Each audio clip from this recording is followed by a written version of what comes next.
Vamos começar mais uma videoaula? Estão preparados? Então vamos lá.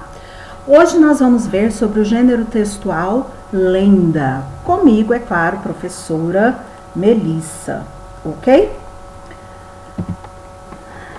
Primeira coisa que nós iremos ver é sobre o conceito, o que é, né? No caso, o que seria a lenda. As lendas são narrativas de origem popular, criadas e transmitidas oralmente. Então, gente, ele é um gênero textual que é transmitido assim de boca em boca. As pessoas vão falando, vão contando uma para as outras, né?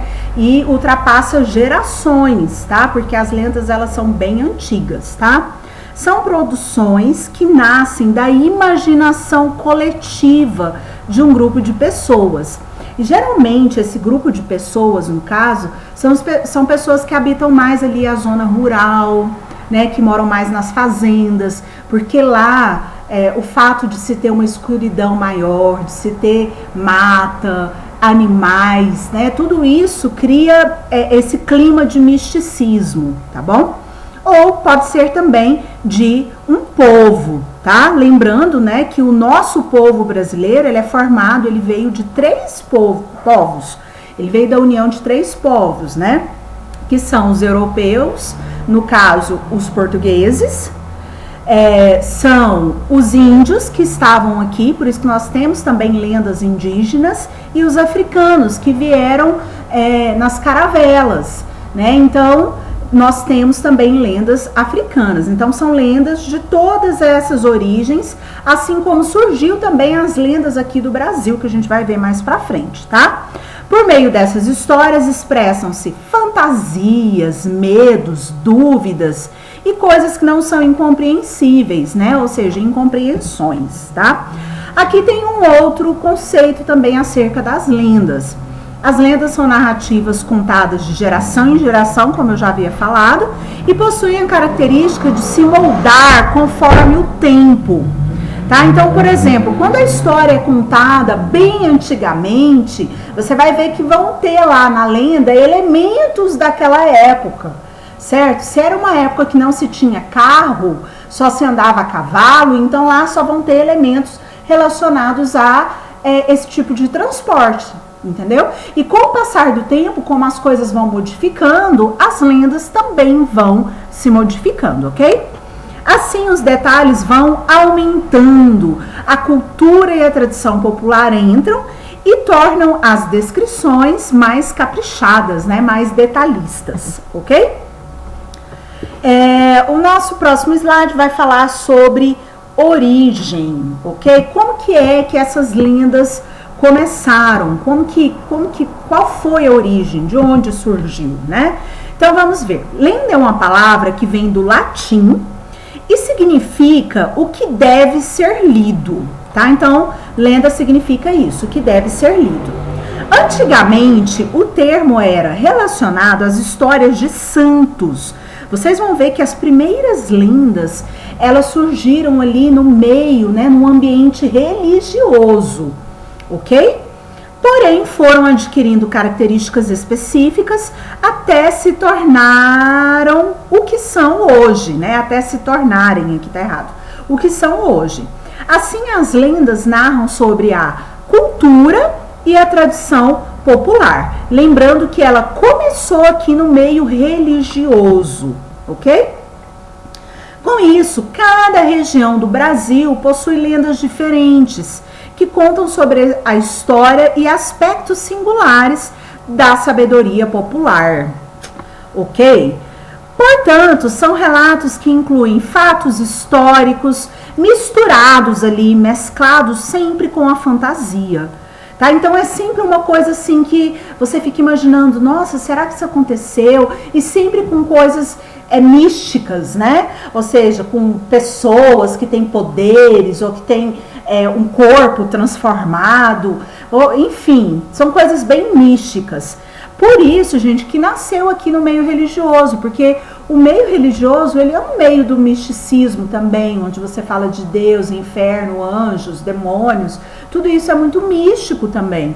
Então, por isso que a lenda surgiu aqui nesse ambiente religioso.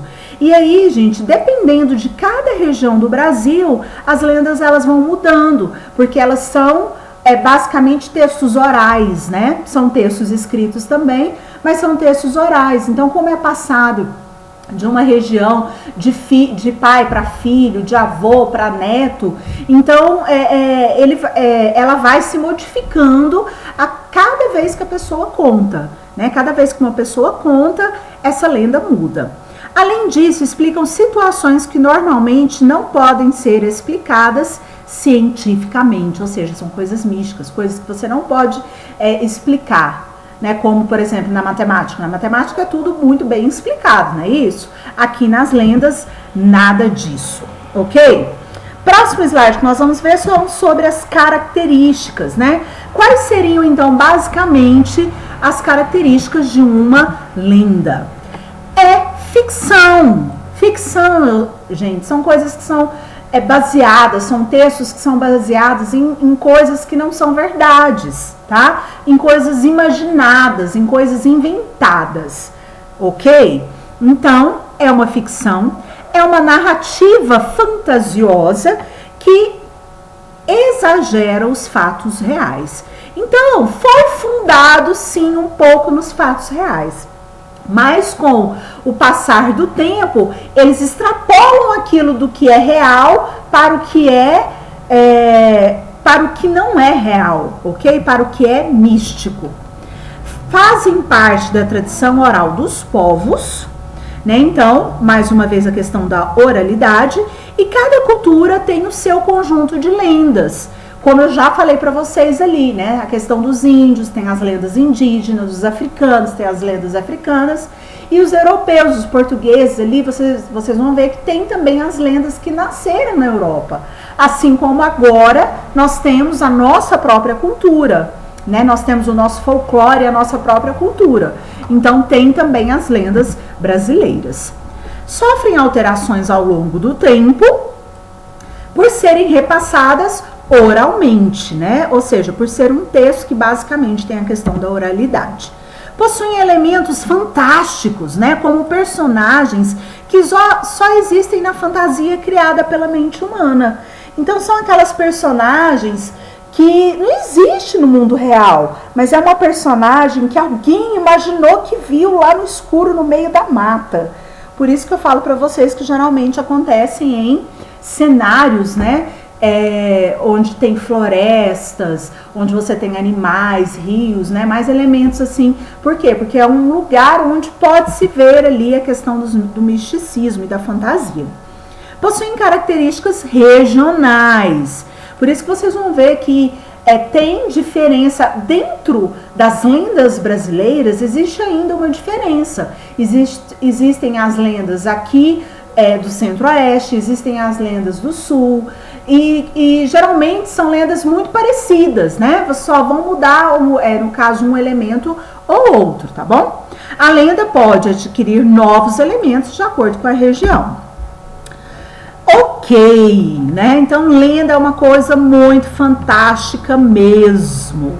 Agora, olha só, a lenda, a tipologia da lenda é basicamente uma narrativa, não é isso? E aí eu quero só relembrar, tá? Nesse slide aqui nós só vamos relembrar os elementos da narrativa, tá bom? Ou seja, vão ser os elementos que também vão aparecer na lenda, porque a lenda ela é um texto narrativo, tá bom? Então vamos lembrar dos elementos da narrativa. Primeiro elemento que tem que ter numa narrativa, obviamente, é um narrador. Esse narrador ele pode ser personagem, que é aquele narrador que participa da história e conta a história. Ele pode ser onisciente, que é aquele narrador que é como Deus, que sabe de todas as coisas, que sabe dos pensamentos das personagens, sabe o que aconteceu no passado e sabe o que ainda vai acontecer. Ou pode ser eu escrevi errado. Ou pode ser um narrador observador. Tá errado aqui, tá, gente? Conserta aí, ó. Narrador tá dando pra ver? É um erro técnico aí, ok? Então, narrador, personagem, onisciente ou observador, ok? Próximo elemento da narrativa é o foco narrativo, ou seja, os verbos. Os verbos eles vão aparecer ou na primeira pessoa, por exemplo, viajei para o sul de Minas quando tive contato, tá vendo? Os verbos vão estar sempre na primeira pessoa. Isso aí vai acontecer quando o narrador, obviamente, for personagem. E em terceira pessoa, ou seja, os verbos vão estar na terceira pessoa. Por exemplo, Maria viajou para Belém e lá teve contato e por aí vai. Ou seja, os verbos vão estar na terceira pessoa. Essa terceira pessoa acontece quando é narrador onisciente ou narrador observador. Primeira pessoa, quando for narrador, personagem. Próximo elemento que a gente tem é o enredo. O enredo é a própria história, né? É a própria história que está sendo contada. Para essa história acontecer, tem que ter um conflito. O conflito é um problema que tem que surgir, né? Ou seja, por exemplo, alguém que viu um bicho e o bicho saiu correndo, né? Ou seja, tem que ter alguma problemática. O clímax é quando esse problema está sendo resolvido. Quando esse problema se resolve, você chega no clímax, que vai ser que dali para frente você vai ter o que nós chamamos de desfecho. Desfecho é o final da história. Então, basicamente, a sua história tem que ter essas três partes, né? Que é o conflito, que é a problemática, o clímax, que é a resolução dessa problemática, e o desfecho, o final. Próxima coisa, tem que ter também, próximo elemento, tem que ter também personagens. Nós temos aqui, então, as personagens protagonistas, antagonistas e os secundários. Protagonistas são aqueles principais, os mocinhos, né, entre aspas. Antagonistas são aqueles que vão vir para prejudicar os protagonistas, e os personagens secundários são aqueles que só aparecem na história. É um cara que estava vendendo alguma coisa, é a empregada, é um fazendeiro ali da região e só, tá bom? Não, elas não atuam diretamente na sua história, na narrativa. Tempo. O tempo ele pode ser dividido em cronológico ou psicológico. Cronológico, gente, vem de cronos, que é o tempo do relógio. Então, o tempo cronológico vai ser aquele tempo onde você tem ali o amanhecer, o entardecer, onde você tem manhã, tarde, noite, onde você tem a passagem dos meses ou das semanas, como nós conhecemos aqui no nosso dia a dia. E o tempo psicológico é aquele tempo que se passa só no interior das personagens. Quando aquela personagem está vendo toda aquela cena, mas dentro dela já aconteceu, ela já pensou milhões de coisas, enquanto aquela cena simples lá fora está acontecendo, dentro da cabeça desse personagem, quando nós estamos no tempo psicológico, ele consegue imaginar várias coisas ao mesmo tempo, ele consegue pensar no passado e no futuro, tudo ao mesmo tempo. Ok? Quando isso acontecer, nós estamos lidando com o tempo psicológico. E tem também, o último elemento que nós vamos colocar é o espaço, que ele pode ser amplo, quando, por exemplo, a história se passa em várias cidades, ou ele pode ser restrito, quando a história acontece simplesmente num sítiozinho no interior de Goiás. Ok? Então, só relembrando mesmo os elementos da narrativa. Próximo ponto, então, que nós iremos ver é sobre a lenda e o mito. Lenda, vocês já conseguiram compreender, nós já vimos aqui basicamente o que seria a lenda. E o mito, professor? O mito parece que é muito parecido com a lenda, não é? Mas existe sim uma pequena diferença entre elas, ok? Tanto o mito quanto a lenda são textos que vão falar de coisas misteriosas, né? De coisas místicas, certo? Tanto um quanto o outro. Coisas que não podem ser provadas, acontecimentos que não podem ser provados pela ciência. Agora, olha só, atenção à diferença entre eles. Quando nós falamos em mito, então olha só, a origem, nós vamos estar falando sobre o quê? Sobre a origem do mundo. Então tá vendo que o assunto é diferente? Então vai falar sobre a origem do mundo e a história dos homens. Então, basicamente, o mito fala sobre isso. Então, por exemplo, estamos nos referindo ao mito. Ok. Por exemplo, quando eu falo, por exemplo, dos deuses que deram origem aos semideuses e que eles faziam parte ali, de uma forma ou de outra, das guerras que estavam acontecendo aqui no mundo. Ok? Então, por exemplo, quando eu falo da Helena de Troia, todo mundo fala que a Helena de Troia ela era uma mulher belíssima. Então, as pessoas falam que ela era conhecida pela beleza dela por conta da deusa Atena, que é aquela deusa da sedução, que traz a beleza, que traz o amor. Então, todo homem que olhava para ela acabava se apaixonando. Então, você vai ver que tem um cunho, mistura muito mesmo da realidade e mistura muito da história dos homens, da história da origem dos homens, das civilizações, ok? Agora, a lenda não, a lenda ela pode acontecer em qualquer lugar, certo? Isso porque são relatos que utilizam da simbologia de Deus e heróis, ou seja, de deuses e heróis, né, para compor a explicação sobre questões incompreendidas. Então, por exemplo, os homens se apaixonavam por Helena de Troia, eles ficavam assim, apaixonados. Então, é uma coisa incompreensível. Por que todos os homens se apaixonavam por ela?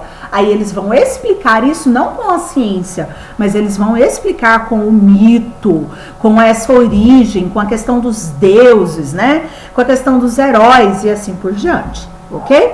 Além disso, o mito utiliza valores e histórias sagradas para compor a realidade, né? Ou seja, então são histórias mesmo. Então, por exemplo, quando se fala de guerras, de todas essas coisas, elas de fato aconteceram na nossa história. Então, há uma mistura entre isso, tá bom? Então, é mais voltado mesmo para a questão do assunto, a diferença entre mito e lenda.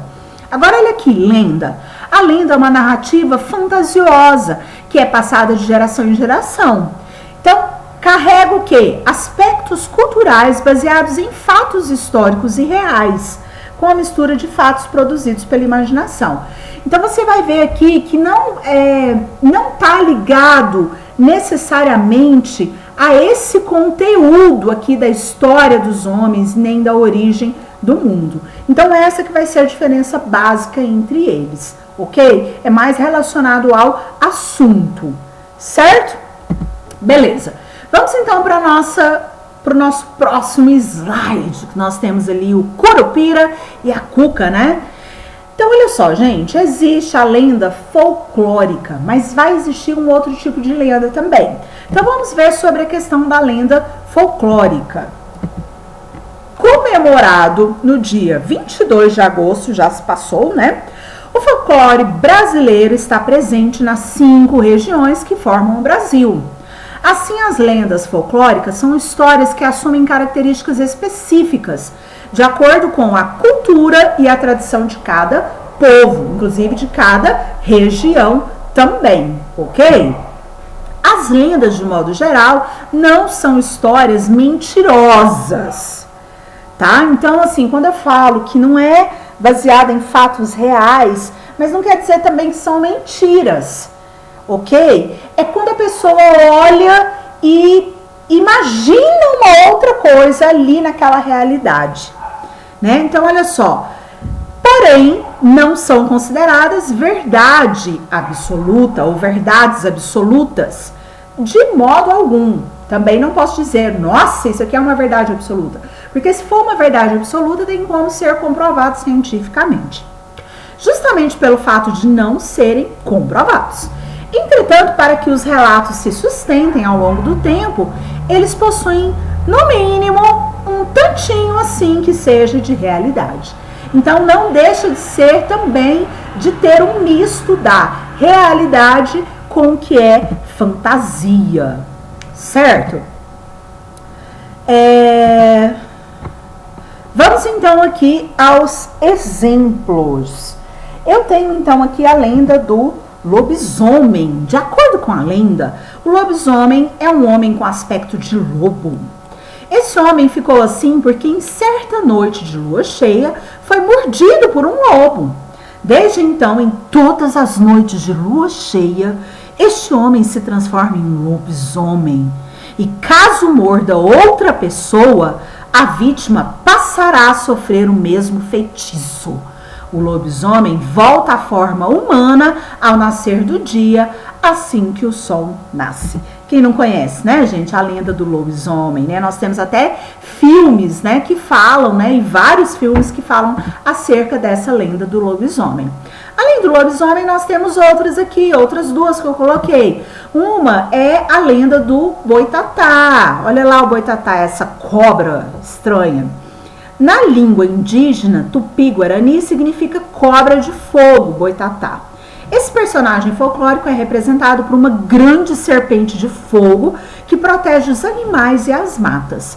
Mas olha só onde que ela surgiu. Originalmente, ela foi encontrada em um texto do século XVI. Olha o tanto que é antigo.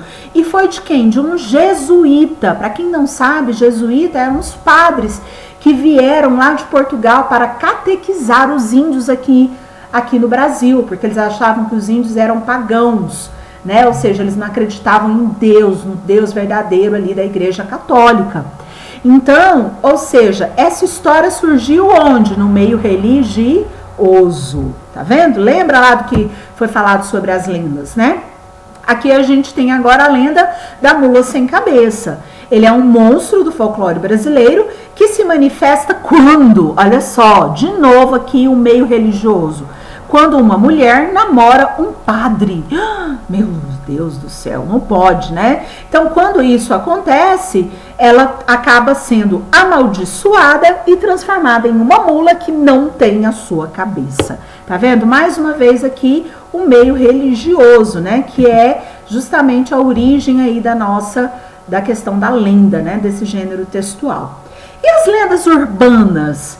Olha aí, quem que nunca ouviu falar do homem do saco? Olha só, ele tá com uma criancinha aqui e quer colocar a criancinha no saco, né? Então vamos ver sobre as lendas urbanas ou lenda urbana. As lendas urbanas, assim como as folclóricas, são relatos fantasiosos também, transmitidos de geração a geração. Qual é a diferença então, gente? A diferença é que as lendas urbanas são histórias modernas, tá? E elas têm um teor mais de terror, certo? A lenda folclórica, ela tem muito dessa questão do folclore, da cultura, ou seja, então tem muito desse misto de fantasia, de misticismo, mas tem muito da cultura daquele povo.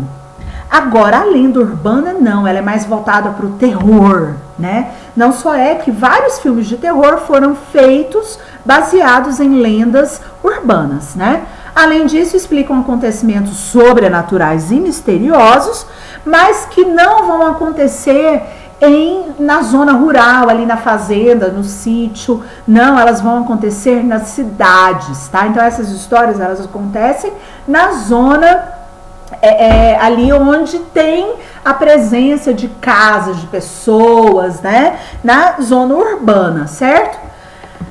Ok, dessa maneira se difere um pouco das lendas folclóricas, mas a narrativa, aqueles elementos da narrativa são a mesma coisa, tá? Então, todos aqueles elementos que eu revisei com vocês são os mesmos, tá bom? O que vai mudar, basicamente, é o ambiente e o tipo de teor ali, né? Enquanto os dois falam de misticismo, um vai ficar mais voltado para o terror, para coisas mais macabras. E o outro não, o outro é mais popular, no caso das lendas folclóricas, né? Ou seja, explicar fatos que a ciência não conseguiria. Assim, as lendas urbanas estão espalhadas pelas regiões do país e são caracterizadas como um folclore moderno, né? Ou seja, é um tipo de cultura? É um tipo de cultura moderno. Vamos a uns exemplos? Então, olha só, a lenda do Papa Figo, ou Velho do Saco, ou Homem do Saco. Ele tem 3 nomes. Papa Figo, Velho do Saco ou Homem do Saco.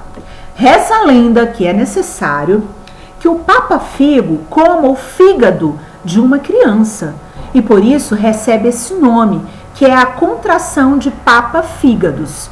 Isso porque ele acredita que sua doença será curada se ele se alimentar do sangue e do fígado de criancinhas. Segundo a crença popular, o fígado era o produtor de sangue e a cura para a doença estaria no consumo de um fígado sadio, ou seja, ele tinha que comer um fígado sadio. Portanto, o fígado das crianças, por ser mais puro, era o que deveria ser consumido para quem sofria dessa enfermidade, dessa doença. Em algumas versões da lenda, o Papa Figo possui ajudantes que atraem as crianças e leva as vítimas para ele. Em outras, ele mesmo atua na captura das crianças, sendo simpático com elas, um velhinho sorridente, e lhes oferecendo doces e brinquedos. Após comer o fígado da vítima, ele costuma deixar ao lado do corpo uma quantia de dinheiro para as despesas do funeral e ainda para ajudar a família. Ai, que triste, que horrível! Quem nunca, ouviu falar do velho do saco, ave? Mas existem outras lendas também. Olha lá, vocês já viram esse bonequinho aqui? Não sei se é da época de vocês, que é a lenda do boneco Fofão.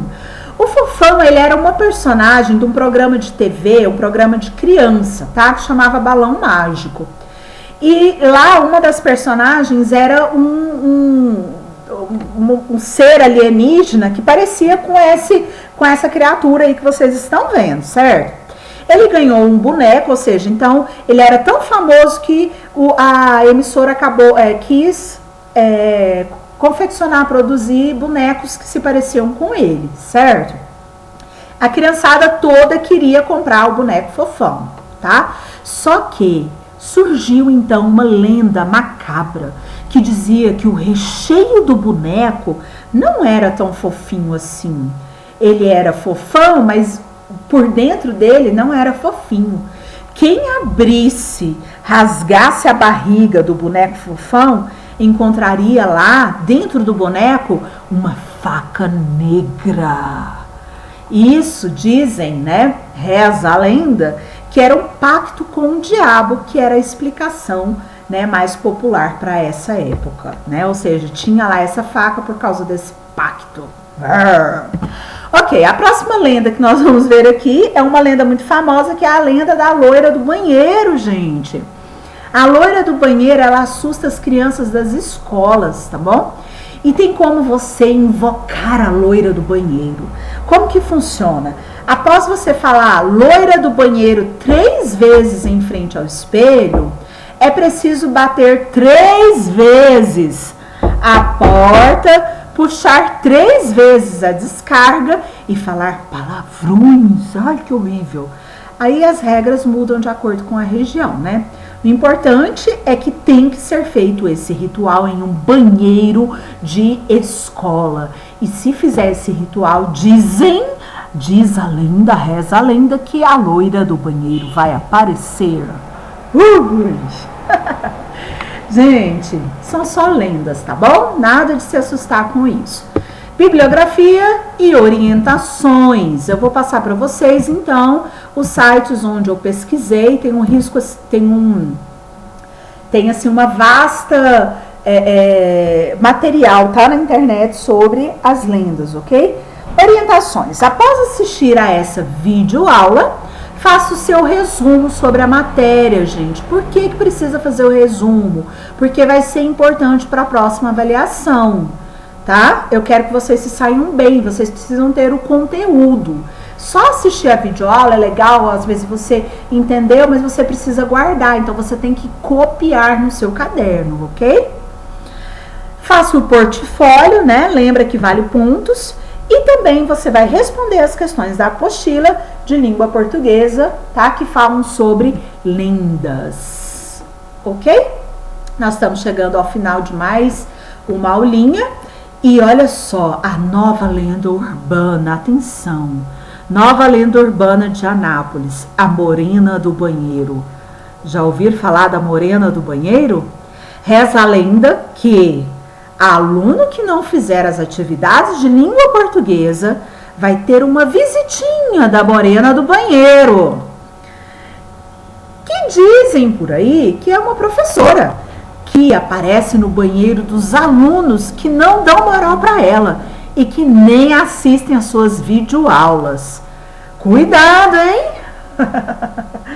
Gente, brincadeirinha, tá bom? Amo vocês, tá? Isso é brincadeira, nada disso é real, ok? Até a nossa próxima aula e se tiver qualquer tipo de dúvida, pode me chamar que eu vou estar aí pronta para dar aula para vocês, tá bom? Deus ajuda quem senta e estuda. E eu acredito no seu potencial, ok? Beijo no coração de vocês e até a próxima aula.